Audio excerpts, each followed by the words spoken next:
Assalamualaikum warahmatullahi wabarakatuh. A'udzu billahi minasyaitonir rajim. Bismillahirrahmanirrahim. Alhamdulillahi rabbil alamin. Allahumma shalli ala sayyidina Muhammad wa ala ali sayyidina Muhammad. Rabbi shrah li sadri wa yassir li amri wahlul 'uqdatam min lisani yafqahu qawli. Qala Rasulullah sallallahu alaihi wasallam, naddarallahu mar'an sami'a minna haditsan fahfidhahu hatta yuballighahu ghairahu. Semoga Allah menjadikan wajah orang-orang yang mendengarkan hadis Nabi kemudian menjaganya, lalu menyampaikannya kepada orang lain. Allah jadikan wajahnya berseri-seri, badannya sehat selalu, baik di dunia maupun di akhirat. Allahumma amin. Pemirsa sekalian, marilah kita sama-sama melanjutkan membaca Mukhtasar Shahih Bukhari Muslim, hadis nomor 37. Kali ini kita akan membaca kitab iman, bab menegakkan kalimat tauhid dan membayar zakat. Qala Rasulullah sallallahu alaihi wasallam, umirtu an uqatilan nasa hatta yashhadu an la ilaha illallah wa anni rasulullah. Fa idza qaluha asamu minni dima'ahum wa amwalahum illa bihaqqiha wa hisabuhum 'ala Allahi.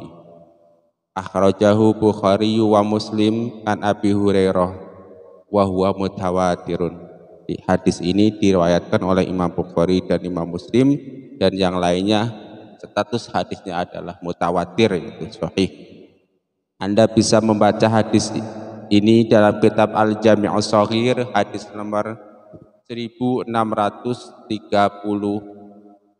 dan dalam kitab Shahih Bukhari hadis 1399, dan dalam kitab Shahih Muslim hadis nomor 20.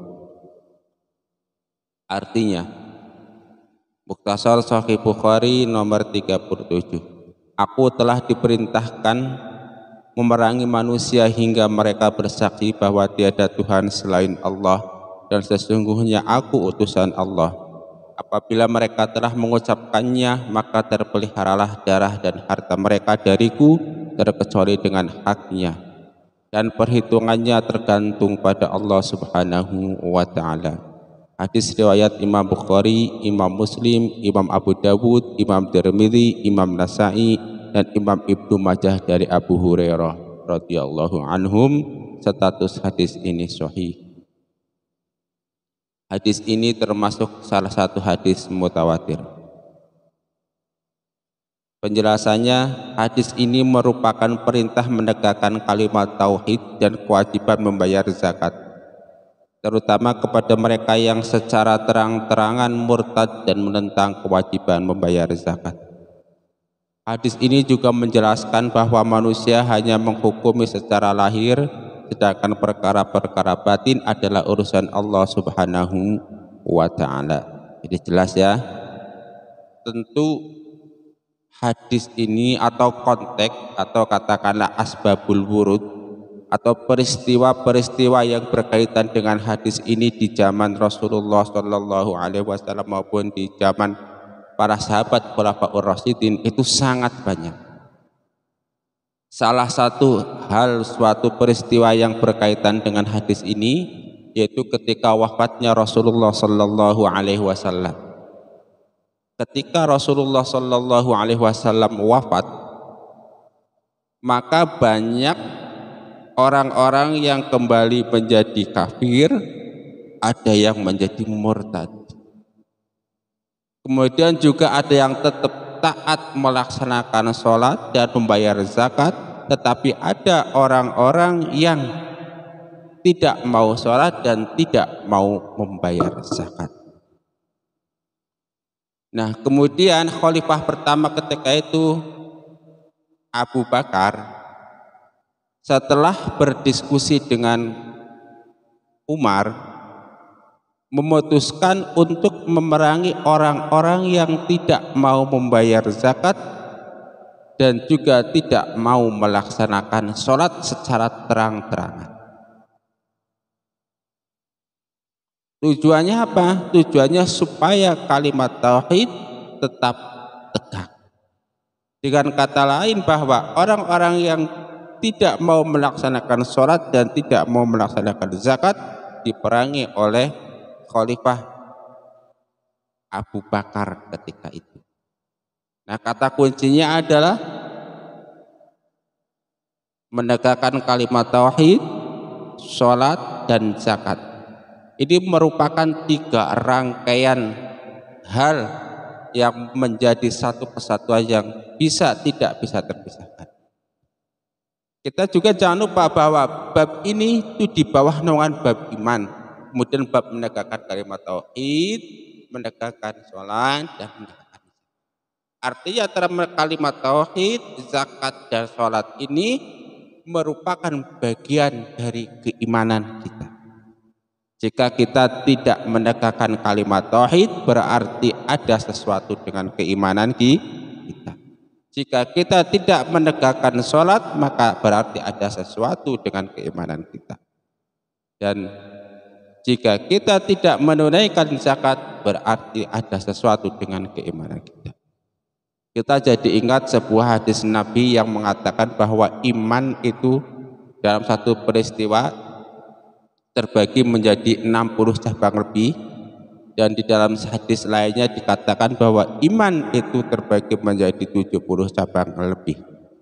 Nah, antara menegakkan kalimat tauhid merupakan bagian dari kesempurnaan iman. Salat juga merupakan bagian dari kesempurnaan iman.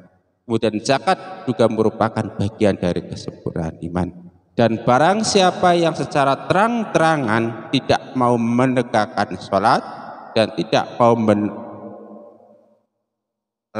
menunaikan zakat, bahkan mereka secara terang-terangan murtad dan kafir kembali, maka sebagai penguasa harus mengingatkannya. Hadis ini merupakan perintah menegakkan kalimat tauhid dan kewajiban membayar zakat, terutama kepada mereka yang secara terang-terangan murtad dan menentang kewajiban membayar zakat. Nah, lalu kewajiban ini setiap zaman tentu berbeda-beda porsinya. Setiap individu, setiap kelompok tentu berbeda-beda kewajibannya. Sebagai penguasa misalnya, tentu punya kewajiban yang khusus untuk menegakkan sholat dan juga menegakkan zakat. Jika bukan penguasa juga sama punya kewajiban yang khusus untuk menegakkan kalimat tauhid, menegakkan sholat, dan juga menunaikan zakat. Nah, kemudian kita introspeksi terhadap diri kita sendiri. Saya ini siapa? Saya ini apa?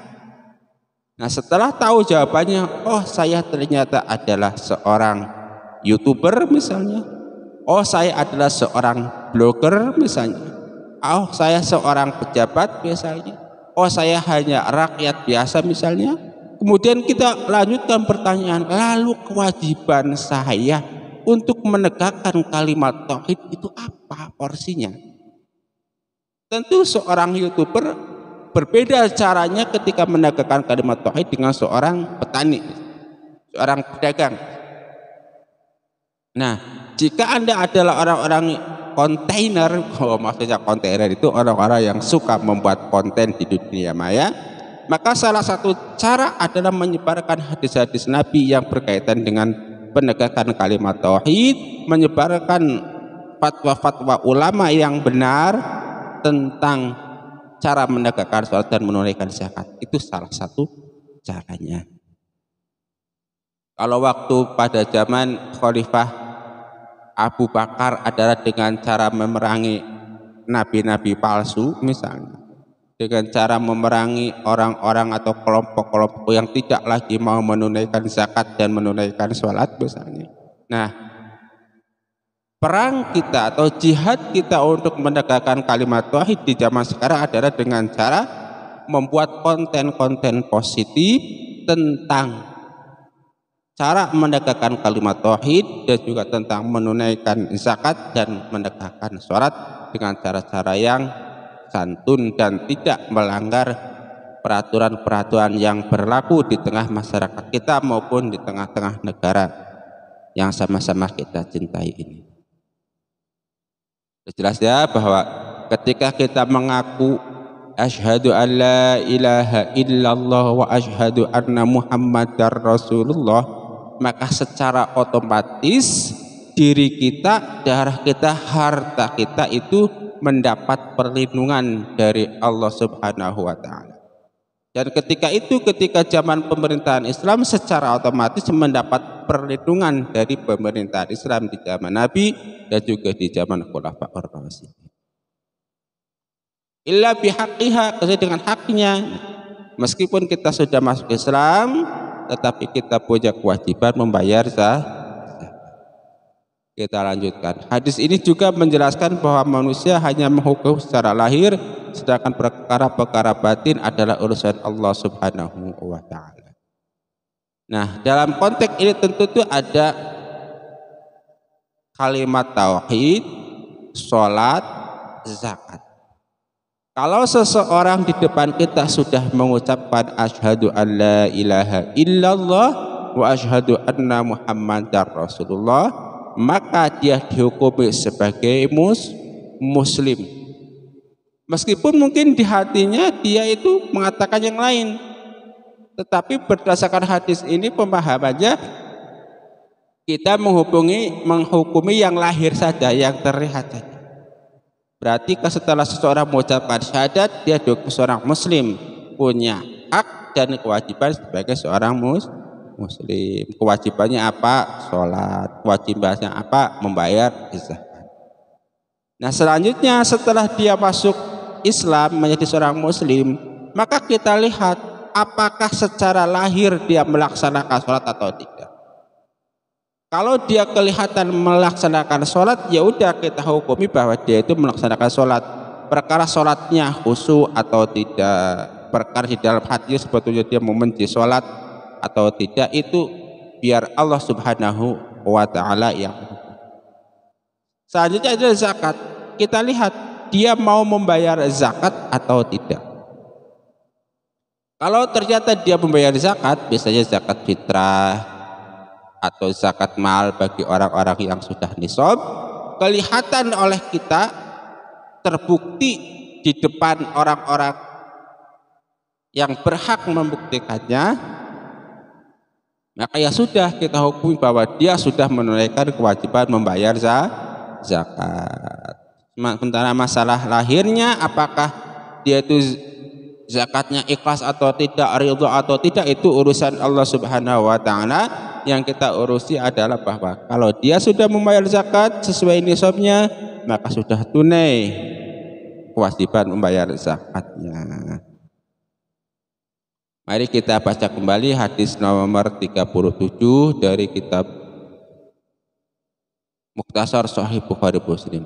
Qala Rasulullah sallallahu alaihi wasallam, umirtu an uqatilan nasa hatta yashhadu an la ilaha illallah wa anni rasulullah fa idza qaluha asamu minni dima'ahum wa amwalahum illa bihaqqiha wa hisabuhum 'ala Allah. Anda juga bisa membaca hadis ini dalam kitab Al-Jami'us Shaghir hadis nomor 1630 dan dalam kitab Sahih Bukhari hadis nomor 1399, kemudian dalam kitab Sahih Muslim hadis nomor 20. Artinya, aku telah diperintahkan memerangi manusia hingga mereka bersaksi bahwa tiada Tuhan selain Allah dan sesungguhnya aku adalah utusan Allah.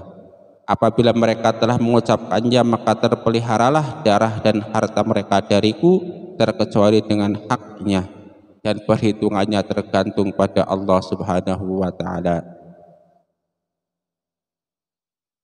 Allahumma inna nas'aluka ilman nafi'a wa rizqan thayyiba wa amalan mutaqabbala.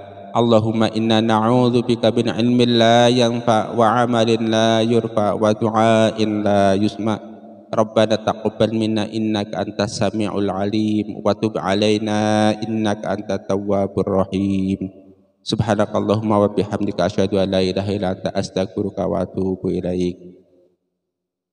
Silahkan hadis ini Anda dengarkan, Anda amalkan, kemudian Anda share, subscribe, supaya kita bersama menjadi ahli hadis yang didoakan oleh Rasulullah Sallallahu Alaihi Wasallam dengan keceriaan wajah kita baik di dunia maupun di akhirat. Allahumma amin. Wassalamualaikum warahmatullahi wabarakatuh.